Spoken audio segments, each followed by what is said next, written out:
Yes, fight fans, body and mind, sports, my people, you are fully appreciated in this round, my guys, my people. Before I get into the nitty gritty, I just want to say, if you are new to the channel, my guys, my people, do subscribe. It does go a long way in supporting our growth right here, so that we can give you the best content on time, my guys, my people, and in true regularity, my guys, my people. Now, with that said, let's move on to the nitty gritty, which is, of course, Frank Warren threatening a $1 billion lawsuit against Saudi Arabia's Sela and TKO holdings over the forming of Zuffa. And Warren, he is claiming that Sela and TKO went behind his back to form Zuffa and so breached contract. And we know Warren doesn't play around with the legal ramifications, and he has not missed a step. He has not missed a step, because the letters have been sent over already, my guys, my people. And he is claiming $1 billion in lost income as a result of this breach of contract, my guys, my people. You convert that to pounds, then you will be getting 739.9 million pounds, my guys, my people. Still a staggering amount to be claiming for loss of income, my guys, my people, as a result of the breach in contract, which ultimately means that his contract, Queensbury's contract with Sela, has been severed, my guys, my people, untimely, right? Untimely, severed, my guys, my people. Now, Frank, he claims that Queensbury signed an exclusive deal with Sela in September of 2023 to provide boxing services, and in turn, the Saudis gained their expertise, my guys, my people. And Frank also says that in a separate agreement, that agreement gave gave TKO access to Queensbury's online data, including details of its contract with Sela, my guys, my people. So Frank basically, if you can read between the lines, calling TKO a mole, my guys, my people, you know, and that they were fully aware of the contract that Queensbury had with Sela before TKO went ahead to do business with Sela to form Zuffa, my guys, my people. And that is where the trouble started. That is where the trouble started, my guys, my people. Now, I don't know whether it's going to get 1 billion, because it is a huge amount, isn't it? It's a huge amount for what? 3 years now, because the contract started in 2023, right? So 3 years, not even a full 3 years yet, because it started in September of 2023. We're only in February of 2026, my guys, my people. So yeah, it is a huge amount for any boxing promotions to have lost in 3 years, my guys, my people. Crazy, right? Which goes to tell you, if it is true, the power of the Saudis, how much they have actually poured into the sport to try and make it a success. Incredible, absolutely incredible, my guys, my people.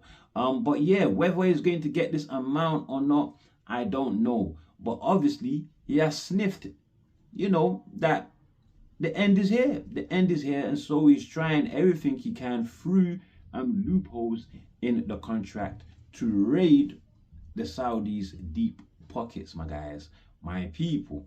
Now, with that said, right, he did also mention the Saudis gaining expertise. Now, if he's talking about logistics, the Saudis can buy that anywhere. How to put on shows, boxing shows, how to produce and organize them. I mean, they can learn that anywhere. They can buy that. They can buy that with their deep pockets, my guys, my people, except that they don't have a stable. So it's really the stables and the fighters that they wanted, my guys, my people, to put on these huge Riyadh season slash Ring magazine stat cards, where they are really just overpaying fighters, right? Overinflating their expectations in terms of what they are worth, their expectations in terms of what they now believe that, you know, other promotions, their own promotions should be given them, my guys, my people. So basically, Turkey has inflated the market. We now have a market inflation, my guys, my people, which the traditional promotions, they can't keep up with. They can't keep up with overpaying fighters and putting on shows that generate losses like the Saudis have been doing. They can afford to do that because their pockets are endless, totally endless, my guys. And this has been the plan all along, you know. Turki Al-Sheikh, who made it very public that his plan was to consolidate all the major promotions, Queensbury Promotions, Matchroom, Golden Boy Promotions, Top Rank, PBC, consolidate them all into one house, in-house promotion with its own ranking and its own title, just one title, just like they've done with Zuffa. They wanted to do that with the other promotions, my guys, my people, but they weren't on it. They didn't want to jump on board, and that is why they went seeking Zuffa and Dana White's expertise, my guys, my people. They went somewhere else. So now it is lay down. Before it was get down, now it's simply lay down, my guys, my people. But it's now up to the promotions, the traditional promotions, to band together and fight this. You know, I would say the best way to fight it, because if they band together, they still don't have even near enough money. They just don't. You know, they really don't. Dana White by himself, the UFC, is worth more than, I mean, Matchroom and Eddie Hearn alone put together, right? The other promotional bodies, all of them put together, I think still don't make as much as what the UFC generates annually, my guys, my people, in terms of what they are worth as a company. So I don't know whether banding together even works, you know, but fighting it legally now, you could have something to gain from that, right? Just as Warren is expecting to gain. It's better than going back and forth with Dana as Eddie Hearn was doing before the Conor Ben revelation, right? Before the Conor Ben revelation, my guys, my people. Now, with that said, Turki Al-Sheikh, he has responded to the threat of this lawsuit on social media X, and this is what he had to say, my guys. Quote, rumors are circulating in the boxing world that Queensbury Promotions is in financial trouble. With a continued business relationship with Sela and TKO, the loss of these relationships have influenced Queensbury's threat to sue Sela and TKO, my guys, my people. So Turki outrightly admitting that the business relationship between Queensbury and Sela is done. It's no more. It's no more. All these Ring magazine cards with these promotions, it's not going to be happening no more, which is what I figured why Conor Ben quickly rushed to Zuffa, my guys, my people. Crazy. I don't know whether the other promotions, but Queensbury most definitely, as Turki is stating there, my guys, my people. Turki, he also continued saying there has been intensified concerns amongst the staff within Queensbury when it was learned that they were not being used as a promotional entity for Tyson Fury's big comeback in April. So Queensbury Promotions are not promoting that event there. Shocking. Seeing that they're using Fury, their top fighter, my guys, my people. Turki goes on, he says, and these concerns have led to a scenario where a number of their fighters are seeking other promotions. Like I said, the market is overinflated, and there's only one man that can pay them what they want now, my guys, my people, even if it is not deserved. Just like Conor Ben is facing Regis Prograde. Now I will talk about that in another video, my guys, my people. Crazy, right? Absolutely crazy. Madness. It is war now, and they got no option but to fight.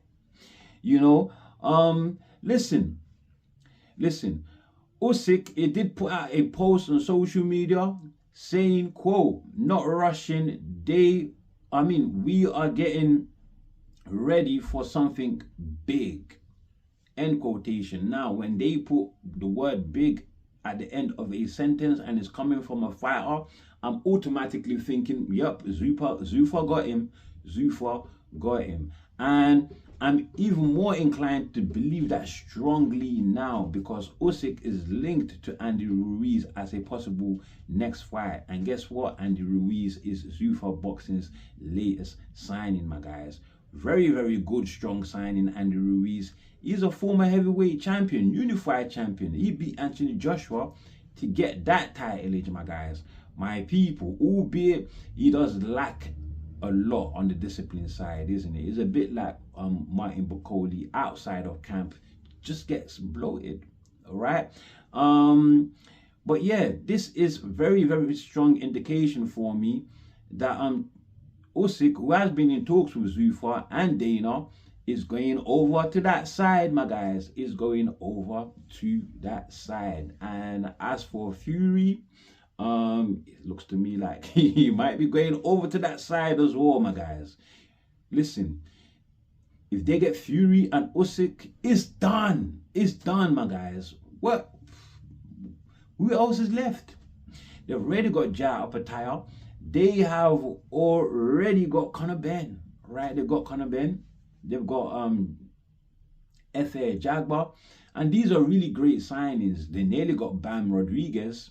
They nearly got Bam Rodriguez if Eddie Hearn couldn't match the offer that Zuffa was offering. And I know a lot of people are saying that you gotta lock down your fighters on contract. But not every fighter is going to go for this long contractual deals. Not every fighter is going to say, let me make such a rash decision and quickly sign with Eddie Hearn when the end date of their contract is not even close, right? Because they could be signing their life away. They could be signing away the opportunity to get a better offer somewhere else. So I think the fighters are intelligent enough now to wait until their end of contract and see what other offers are available, my guys, my people. And I strongly see that in some cases, these one fight contracts that a lot of fighters, it has become tradition for them to engage in right now, that these traditional promotions, Eddie Hearn especially known for those contracts, at times it could be an opportunity that they simply can't refuse. It's just as simple as that. This is a hard fight to fight, but Eddie Hearn, it does acknowledge that it is a war. He now knows after what has happened, Frank Warren, obviously, but they have to fight hard. As for Ben Shalom, he says this quote: I think Turki, I trust Turki more than any other promoter in the sports, hands down, end quotation. That is Ben Shalom. Listen, Ben Shalom, in this war, I'm telling you, he's over on that side with Zuffa and Turki. When all this stuff goes down properly, right? He's on the other side with Zuffa and Turki. And the rest of the promotions will be on the other side with the sanctioning bodies, my guys, my people.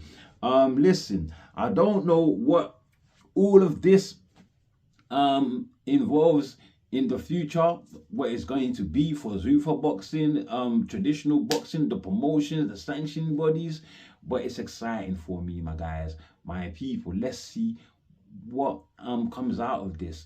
But listen, if I'm truly honest, I don't really like Dana White, to tell you the truth, my guys, my people.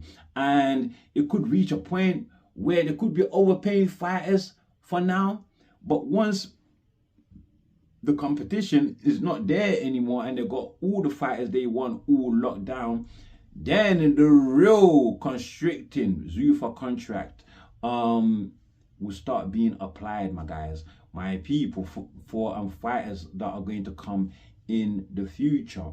But maybe the contract might be constricted, but still worth it. But who knows? Who knows, my guys, my people. Now, with that said, they have a war on their hands, and so let's just wait. Time will reveal everything, my guys, my people. With that said, that's all I have for you on this one. Before you leave, do like, share, subscribe, and of course, drop your comments below. And as always, my people, stay super, super blessed, and we out of here. Stay blessed, my guys, my people.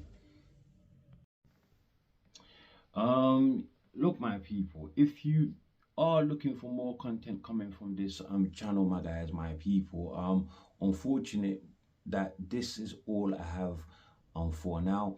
But if you do want to catch up on last week's boxing, I do have my take on the boxing events that took place last week, my guys, my people. So do sit back and enjoy it, my guys, my people, and I will catch up with you on the next one, to drop very, very soon, my guys, my people.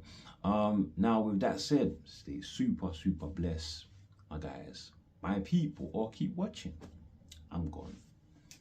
Lee Wood Warrington 2, right, which was very uneventful, nothing like the first fight, which was an absolute classic from these two legends, my guys, my people.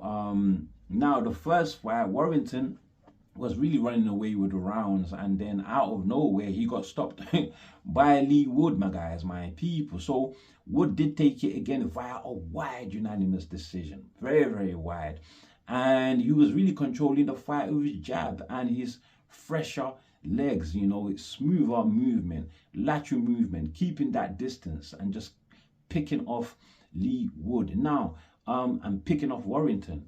Now, Wood did get hit a couple times, you know, with some real powerful shots, you know, but it wasn't anything that Warrington could build on. It wasn't anything that he could build on even, because I think his legs are gone. His legs are gone. And stylistically, he depends on his legs to do those darts in and out, to land those short hooks on the inside to the body and to the head, then back out again. And his legs used to serve him well in making opportunities to get on the inside and for defense. And since he didn't have his legs, it's like he was just there to be hit. So Warrington definitely not the same fighter.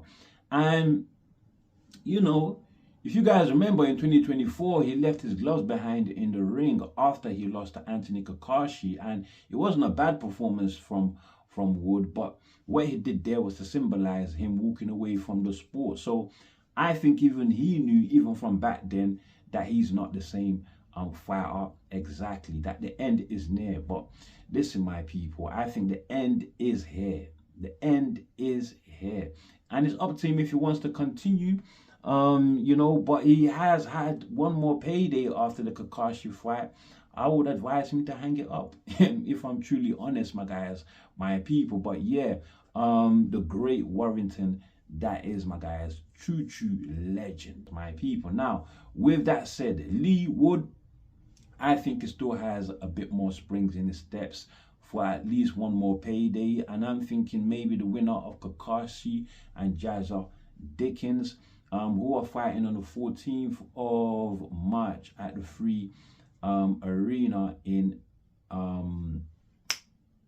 Dublin, my guys, my people. So yeah, you guys tell me, do you guys like that matchup? Because he has fought Kakashi before, and Kakashi stopped him in a very, very dominant performance. So I'm not sure about that bout, but you guys tell me what you think. Do you like that bout? Do you like the Jazza bout? If Jazza should retain his title, or is there another name that you can think of? Because I can't think of anything for Lee Wood, my guys, my people. That is if you want him to at least get one more payday, my guys, my people. Now, with that said, moving on to the undercard, the co-main event, Ishmael Davis defending his well, he lost he lost his British and Commonwealth titles at 154 pounds. That is the junior middleweight division. He lost to Bilal Fawaz via a very narrow split decision. Fawaz, thoroughly entertaining fighter, showboater, throwback fighter. He stylistically got that stick and move style almost down, my guys, my people. And it's great to see Fawaz, who I thought was throwing away the majority of the early rounds. I would say the first 4 rounds I actually gave to Ishmael Davis, but once Fawaz picked up pace, he changed the tone of the fight, and Ishmael Davis just couldn't keep up. He was getting tired in there, my guys, my people. So yeah, great win for Fawaz, who is 37 years old. He looked the springier, younger fighter in there than Ishmael Davis. Fawaz showcasing great foot speed, great hand speed, great to watch, and thoroughly entertaining. Fawaz, if you know anything about his life story, he has had a hard life, my guys, my people, that kept him away from the sport, so he's now British champion and doesn't have a passport due to immigration issues, my guys, my people. But I would like to see more of him. I don't know what he should do next, but continue fighting, I guess. But I would like to see more of him, my guys, my people. And great for Eddie Hearn to give him the opportunity for him to debut in 2022. He was 33 years old when he debuted, my guys, my people. Staggering. Absolutely mind-blowing, my guys, my people. Now, with that said, we also had Leo Atang versus Dan Gabar. He took out Dan Gabar in just 1 round, just like Moses Itama did when he met Gabar. And Vidal Riley also took out Gabar in 2 rounds in the cruiserweight division. Huey Fury took out Gabar in 5 rounds, my guys, my people. So it's good to see, Leo Atang and Moses Itama both getting rid of Gabar in 1 round, because I think these 2 bright prospects in the future could face one another. I don't know whether to call Itama a prospect anymore. I don't think he's a prospect anymore. He's fighting Jermaine Franklin next. But yeah, it looks like there will be a collision course in the future. Atang only 19 years old, 5 fights, and all 5 wins coming via KO. So 5 fights he's had since his debut in 2025. He's back out again in April, my guys, my people. Now, with that said, Leo Atang is good that he's active. They need to keep him active, my guys, my people. That's what they need to do. Just keep him fighting, churning out the fights, and we'll see what becomes of him. But so far, so good. Entertaining to watch. Now, moving on, Ryan Garcia versus Marios Barrios. Great performance by Ryan Garcia. Is it a career's best? I'm not sure, because I don't know whether it is Ryan improving, whether it is Ryan back, or whether it is Barrios, just not showing up, because he didn't show up. Fought the fight as if he had no game plan, even though he had Joe Goosen in his corner, who would have had some intel, stylistic intel on Ryan Garcia to give away. but it looked like they only worked on that left hook of Ryan Garcia, which really Ryan didn't use much, surprised Barrios with the right hook instead in the first round, dropped him, and I thought Ryan was gonna stop him. But Barrios, he's a tough guy, isn't it? And now I believe that is most definitely his best attribute. Most definitely now, my guys, my people, he's not the same fighter. He's not the same fighter that fought Gervonta Tank Davis. No way. No way. And before this, he had a draw with Pacquiao.